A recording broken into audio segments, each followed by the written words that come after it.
우리가 영상을 묵상을 했는데 낙엽이 우수 떨어지는 영상을 봤습니다. 여러분, 가을 하면 뭐 낙엽이고 또 그 낙엽은 너무 쓸쓸해 보이는데 너무 아름답게 또 우리를 위로하는 것이 단풍이지 않습니까? 그야말로 가을은 산천이 옷을 다 갈아입고 들에는 막 황금 물결이 출렁이고 또 산에는 이렇게 오색찬란한 단풍이 곱게 술을 놓습니다. 이 푸른 녹색의 식물들이 순식간에 총천연색으로 이렇게 옷을 갈아입는 그런 느낌, 그걸 받게 되죠. 여러분, 이 특별히 나무의 그 잎들이 이렇게 옷을 갈아입듯이 단풍으로 이렇게 물드는 그 이유가 무엇일 것 같습니까? 해마다 한 번도 어김없이 똑같은 일이 벌어지고 있어요. 그 녹색, 푸른 녹색이 이제 총천연색의 단풍으로 옷을 갈아입는데 이게 해마다 반복되고 있잖아요. 하나님이 그렇게 창조하셨단 말이에요. 여기에 아름다움 이상의 신비가 들어있습니다. 저도 이 말씀을 준비하면서 단풍에 대해서 다시 보게 되니까 이런 내용이 나와요. 여러분, 이 단풍나무과에 속하는 식물들은요, 잎속에 엽록소가 분해가 되고 그 녹색의 엽록소가 분해가 되고 새로운 그 안토시안이라는 것이 생성되기 때문에 이렇게 변화가 된다는 거예요. 한번 들어보실 수도 있습니다. 그런데 이 안토시안이라고 하는 것은 청색, 보라색, 또 노란, 적색, 뭐 이런 색깔들을 이렇게 띠고 있는데, 그래서 이제 이런 색소가 있기 때문에 이걸 화청소다, 화청소라 이렇게도 부르는데, 이 안토시안이라는 말은 그리스어라고 하네요. 꽃을 뜻하는 안토스와 청색을 뜻하는 카이노스가 합쳐져서 만들어진 거라고 그래요. 그런데 이 단풍을 통한 낙엽의 역사는 좀 기가 막힌데, 1년 동안 이 나무에 축적되어 있었던 그 노폐물들을 배출해내는 그런 단계라고 하네요. 이런 거 생각도 못 해봤지 않습니까? 낙엽을 이렇게 분석을 해보면 질소, 인, 칼륨 이런 것들이 들어있다 그래요. 근데 이런 것들이 이렇게 들어있는데 녹색 잎에 비교해보면 이 낙엽에는 이런 질소, 인, 칼륨 이런 것들이 훨씬 적게 들어있대요.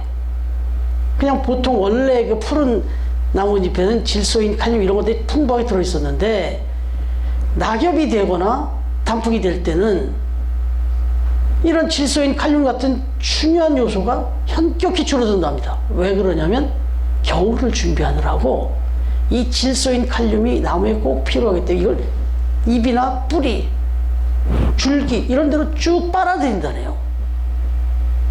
그래서 겨울을 준비하는 거래요. 그리고 뭐가 남느냐?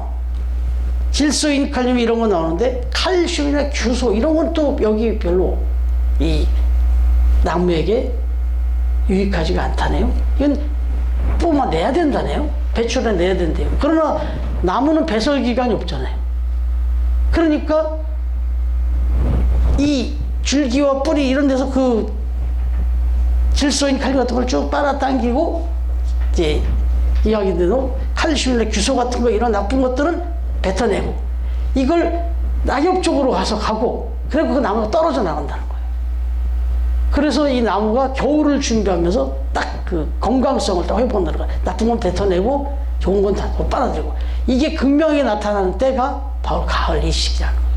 그래서 이제 그런 상황 속에서 낙엽이 되고 또 그 와중에 아까 얘기한 엽록소 같은 것들이 또 분해가 되면서 색깔이 다양하게 나타나게 되는 화청소라고 하는 그런 것들이 드러나게 되는, 이게 이제 낙엽과 단풍 속에서 나타나는 신비한 또 그런 생명의 그 활동이다, 이런 얘기입니다. 좀 이건 우리가 상상도 못하고 생각도 못해낼 일이에요. 하나님이 아시는 거예요. 창조주만이 할 수 있는 거예요. 그것도 한 해도 어김없이. 그러면 이 타이밍을 어떻게 잡냐 이거예요. 또 나무가 이 갈아입는 시기를 어떻게 알고 어떻게 정하냐 이거예요. 이것도 기가 막히죠.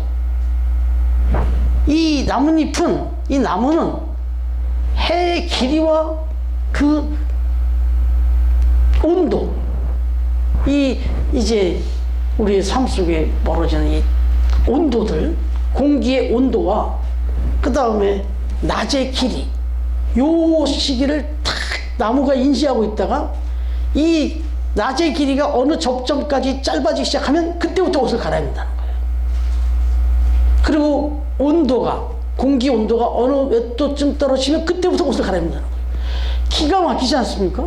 아무 말 없이 서 있는 나무 같은데 이 나무가 우리보다 훨씬 더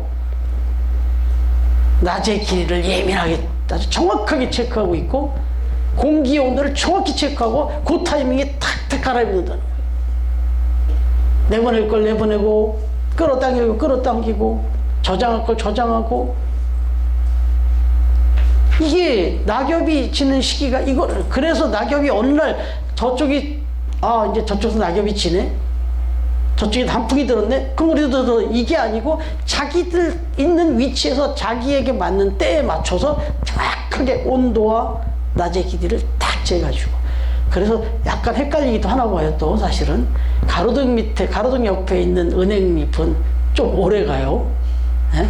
좀 오래 가요. 왜냐하면 여기는 이제 이 인위적인 불빛 때문에 그렇긴 하지만 어쨌든 얘가 얼마나 그걸 예민하게 인지하고 있는지를 우리가 볼 수 있는 장면이에요.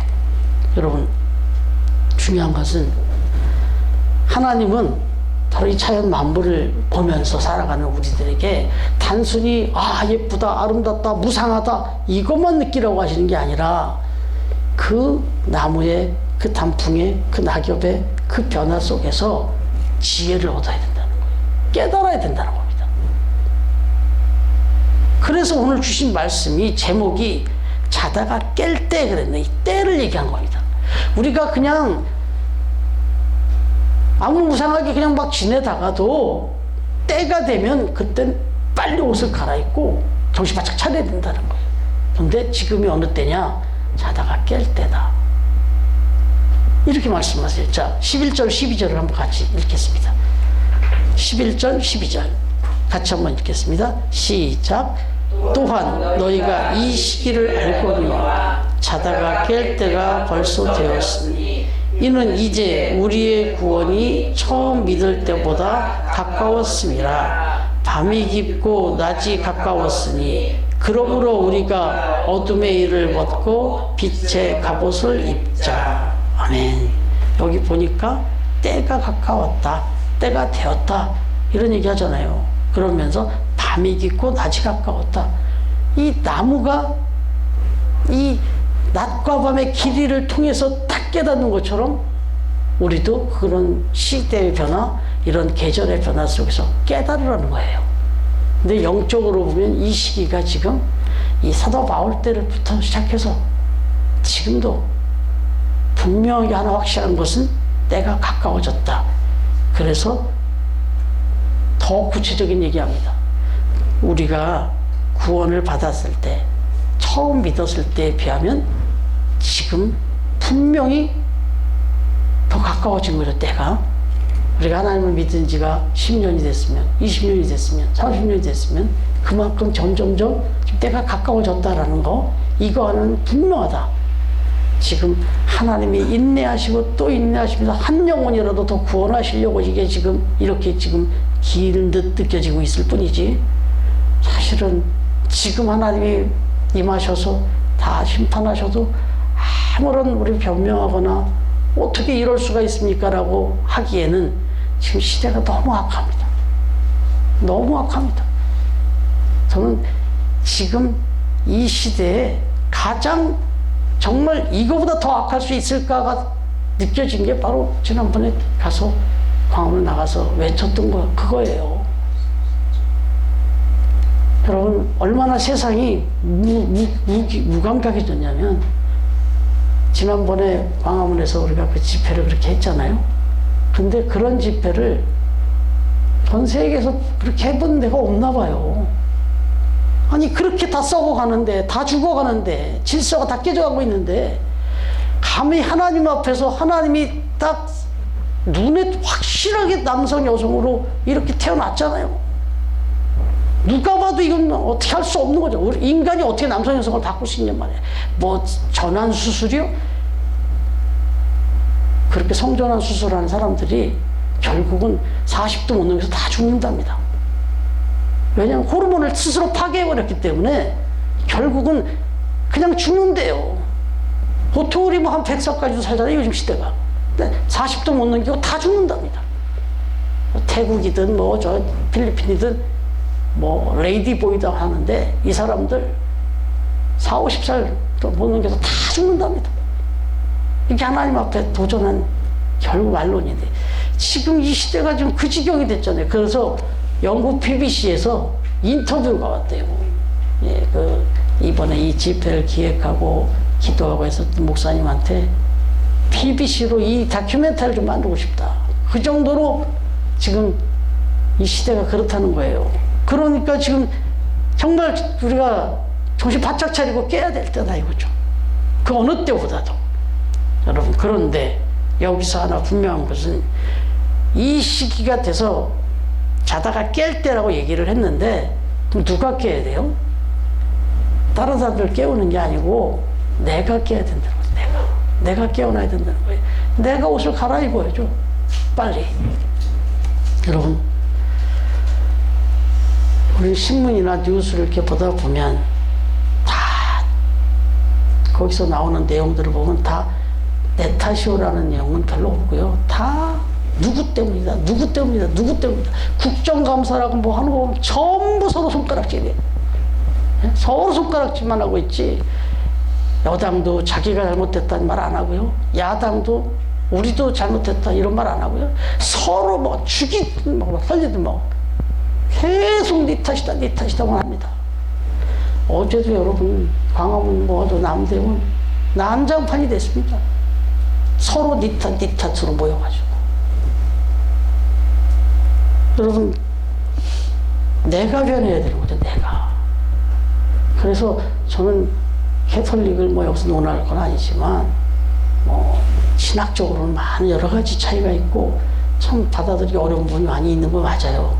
그런데 캐톨릭을 하나 제가 본받고 싶은 게 하나 있다면, 캐톨릭은 매주 미사를 들을 때마다, 캐톨릭에서 그 미사를 들으시는 분 말이 그래요. 아, 어떨 땐 너무 그게 좀 매너리즘에 빠진 것 같다. 무슨 항상 예배를 드리면, 미사를 드리면 똑같은 주문을 계속 외우는데 그 중에 꼭 안 빠지는 게 반복되고 하는 게 뭐냐면 내 탓이요, 내 탓이요 한답니다. 캐톨릭은 매주 미사를 모이면 미사만 드리면 내 탓이요, 내 탓이요 한답니다. 그건 정말 복음적인 것 같아요. 여러분, 우리는 사실 예배 순서에서 그게 좀 빠져 있지만 회개 기도 시간이 사실은 예배의 그 고전적인 폼에는 꼭 있습니다. 기도를 이렇게 할 때 우리 오늘 박경희 집사님이 하셨지만 그 전에 우리가 먼저 기도를 합니다. 회개의 시간, 기도를 가져요. 그리고 난 이후에 그 기도의 순서자가 나와서 그 모든 걸 담아서 대표로 마무리 기도를 합니다. 근데 우리 처음 교회 가족들 기도할 때 보면 늘 그 고백을 하잖아요. 그게 의례적인 것이 돼서는 안 됩니다. 진짜 지난 한 주가 너무 부끄럽게 사는 걸 회개하는 거 맞습니다.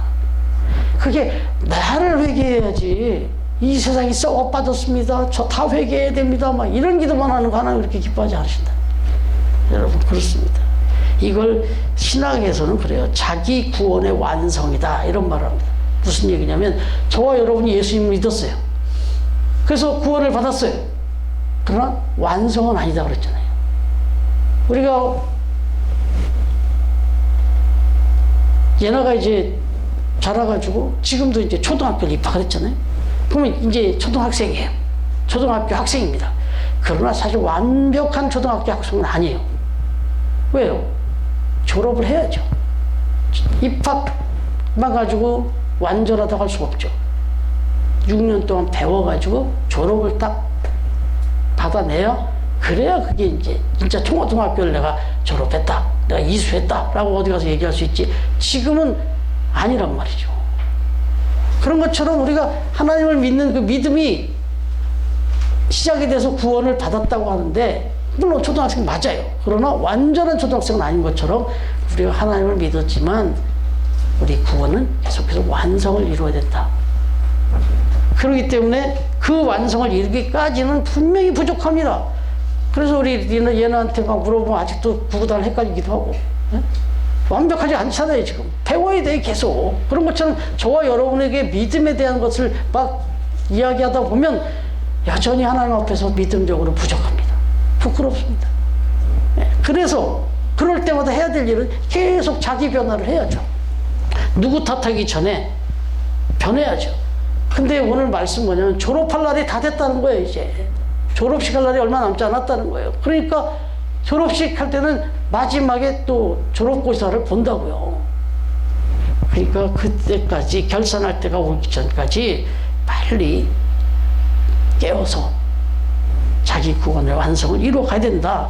그 삶을, 이건 이제 인생으로 따른 삶을 결산할 때가 온다. 그런 얘기입니다. 믿음의 결산할 때가 온다. 그래서 오늘 말씀은 자다가 깰 때가 되었다.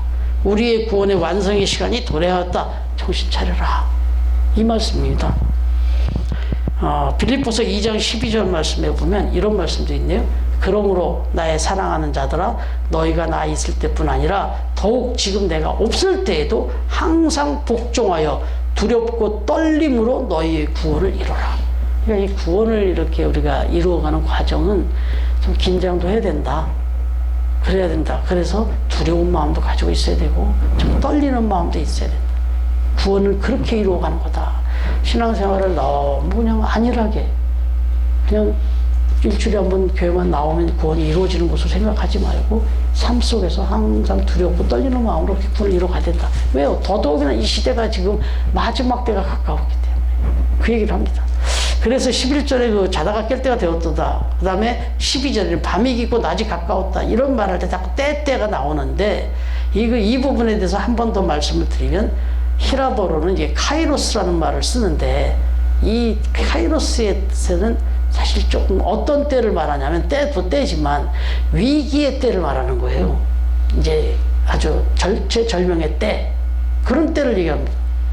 그래서 지금 이 성경이 말하는 때는 바로 우리가 살아가는 이 시대는 종말론적인, 이제 언제 하나님이 심판으로 오셔도 하나도 변명할 수 없을 만한 때, 그런 때다. 그 얘기를 하는 겁니다. 때 하는 얘기가. 그래서 항상 지금 우리가 살아가는 이 시기를 그렇게 위기의식을 가지고 정말 이렇게 살면 안 되는데 하는 이런 각성의 마음을 갖고 살아야 되는 때다.